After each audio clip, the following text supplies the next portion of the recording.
ভিতরে মানুষের যে গুনাহগুলা কাজ করে এর মধ্যে একটা গুনাহের নাম রাগ। বলেন কি?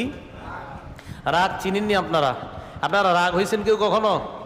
হ্যাঁ, এলাকার কে আছে বলেন, কার রাগ হয় না? সবারই একটু কম বেশি রাগ ওঠে। এই মাদ্রাসাটা এখানে থাক বা না থাক, দেখবেন আপনারা অনেকে চাইবেন যে এটা থাক এখানে, আবার অনেকে চাইবেন না থাক। এই যে না থাক চাওয়াটা, এটা একটা রাগ কিন্তু।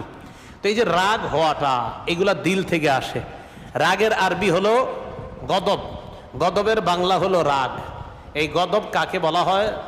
গদব বলা হয় সাওরানু দামিল কলবি লিকসদিল ইন্তিকাম, প্রতিশোধের নেশায় হৃদয়ের রক্ত উত্তেজিত হয়ে যাওয়া, এটাকে বলা হয় রাগ। প্রতিশোধের নেশায় কলবের রক্ত উত্তেজিত হওয়া, বলে না রক্ত গরম, এই রক্ত গরম হয়ে যাওয়া, এটাকে বলা হয় রাগ। রাগ দুই প্রকার, বলেন তো সবাই, রাগ কয় প্রকার? একটা প্রশংসনীয় রাগ,